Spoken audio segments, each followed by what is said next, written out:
evening and welcome to Mountain Lake Files. It's been a while, and I'm really sorry that I haven't been around lately, but life's been busy. Life throws us funny things sometimes. But I want to take a moment to thank all of you who have been here to the start of this newer channel. It's a place where you can come, sit, relax, and no one judges.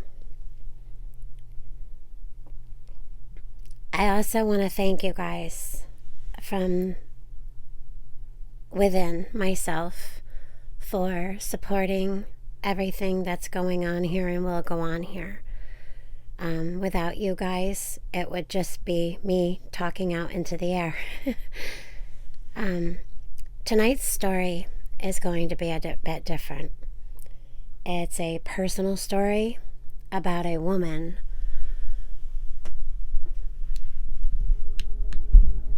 Life is mysterious, and there's so much of the unknown that we do not know.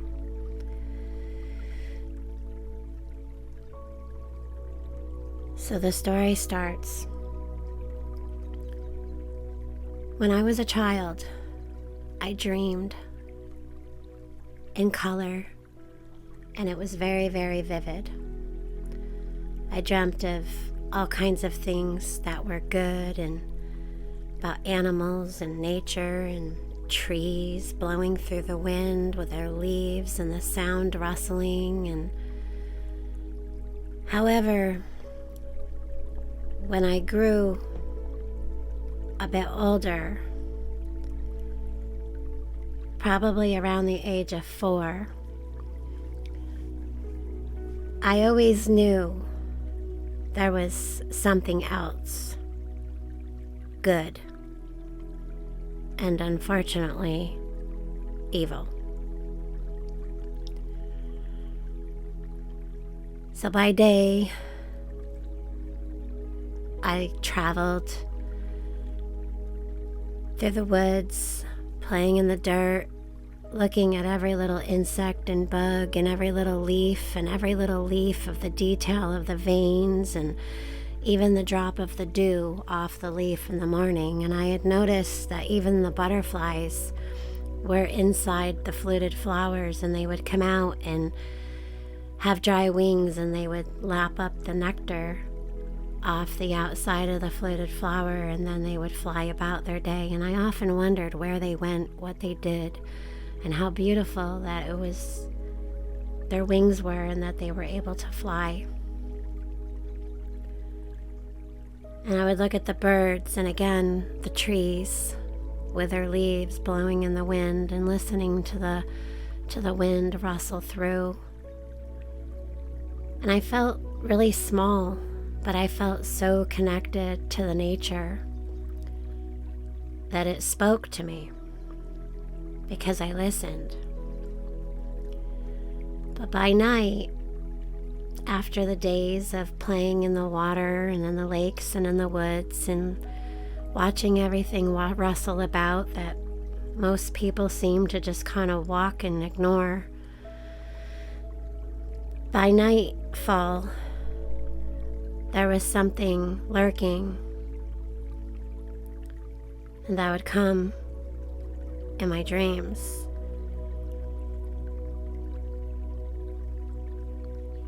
One dream would start out with me in a place, a very big place, a home, like a mansion type home.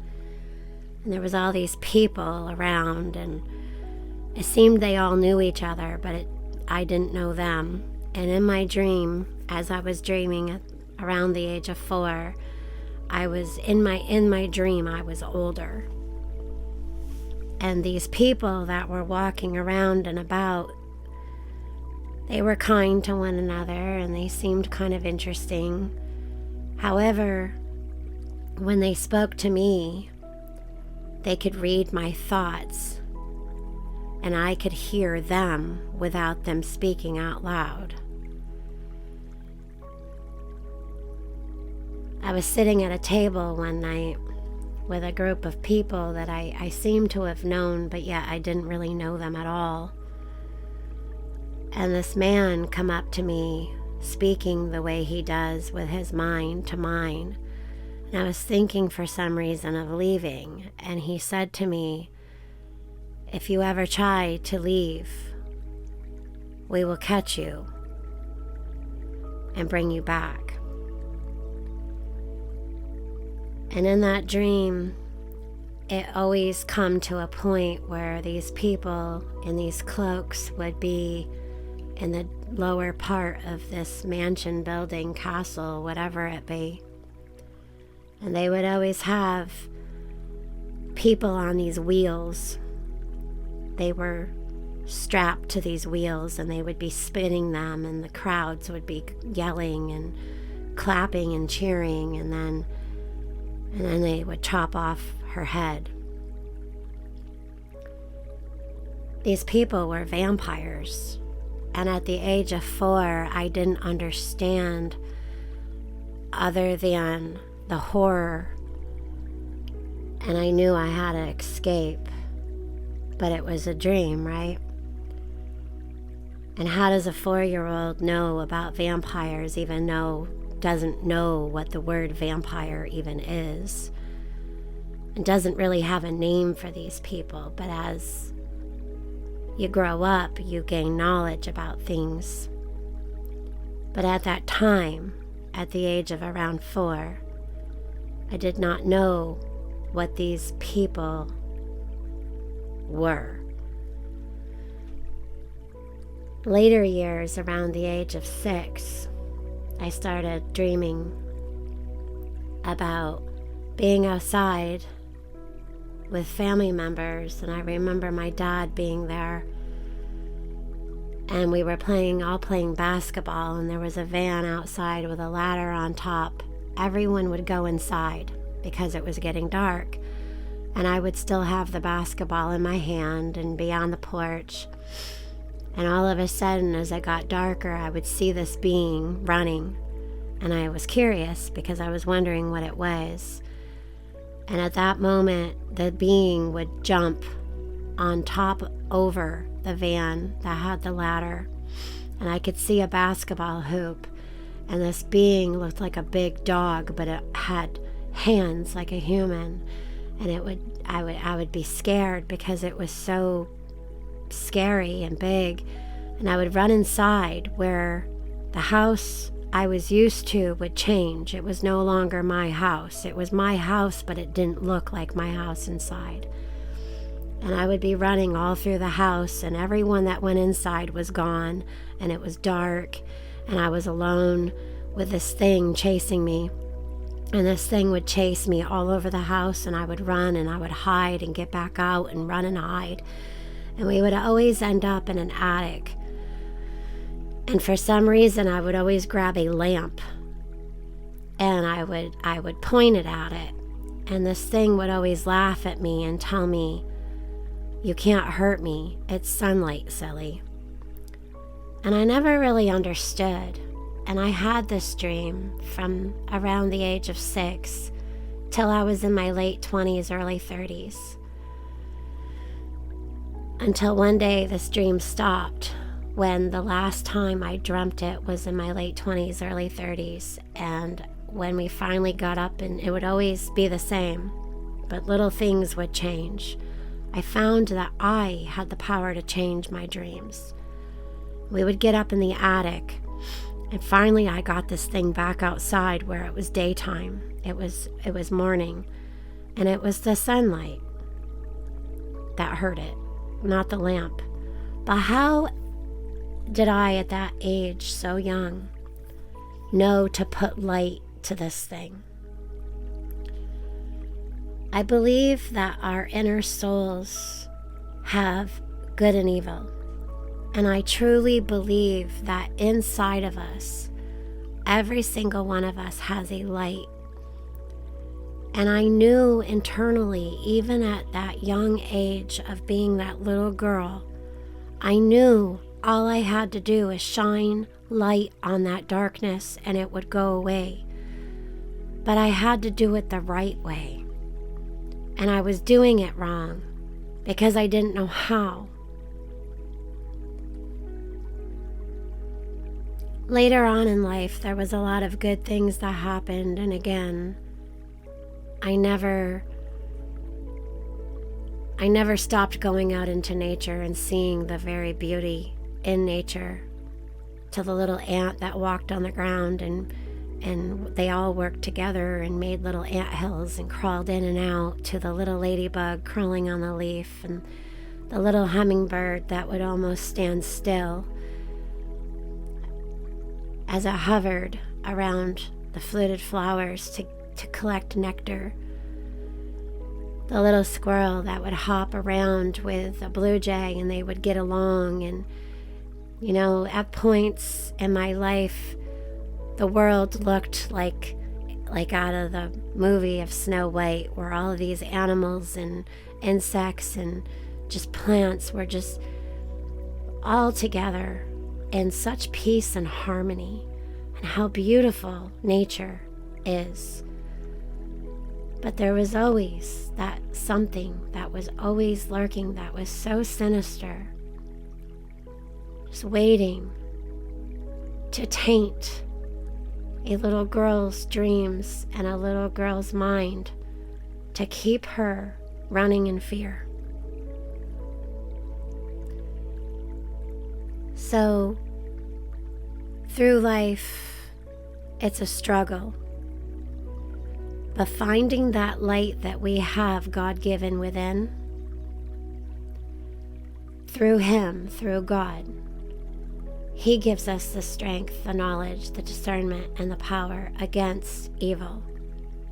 But it's only through Him that they're casted out and away. We just have to keep fighting. And when we feel like we can't fight anymore, we just go to Him and ask for more help. The spiritual realm has both good and evil. This world is temporary. It's mysterious. We all can have our hypothesis and opinions of how it works, but none of us really know. It remains a mystery. But I can tell you that I do know that the veil is getting thinner between the worlds of these realms where these evil things lurk.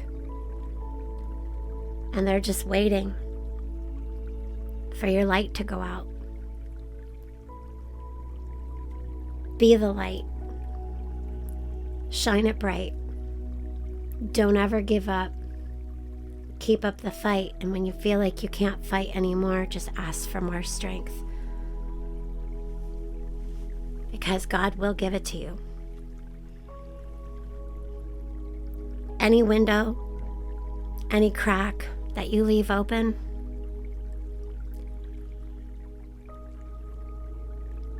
even if you sweep your house clean, it's always there, waiting. It's had thousands of years to study human beings. And when it has that chance, it always takes it. And if it can't get to you, it'll use someone else around you to get to you.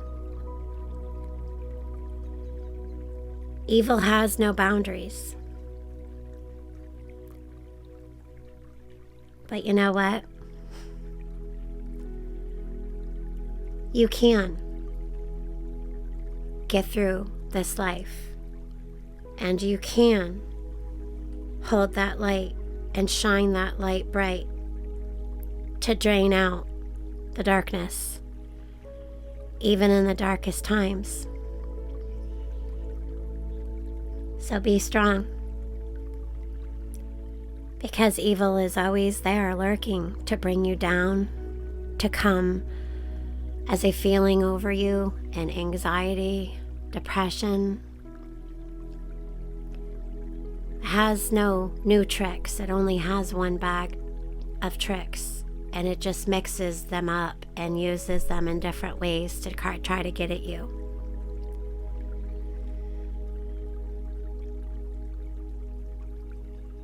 So, guess what I'm saying is that hold your light and always know that evil is there, always lurking. Don't let it steal your joy. Don't let it steal the beauty of life. Because we were all put here for a greater purpose.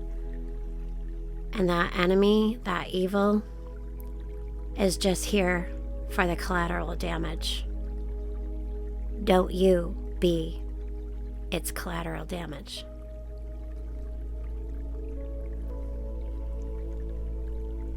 Matthew 5:13-16. You are the salt of the earth, but if the salt loses its flavor, how shall it be seasoned? It is then good for nothing but to be thrown out and trampled underfoot by men. You are the light of the world.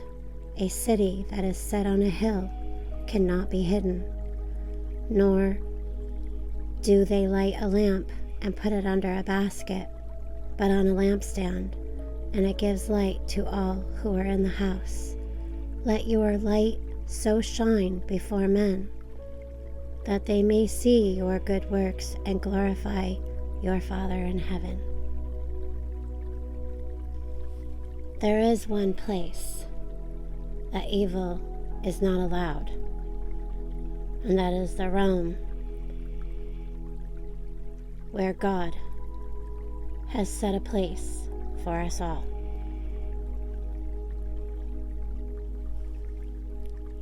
Whether you're religious or not, how can you deny that light does not drown out darkness? Keep your light shining bright, and don't ever let it be hidden. Let it shine so bright that the people around you have no choice other than just to see that bright light shining. Thank you for listening. Y'all have a great night. Stay safe, be well, and God bless every single one of you.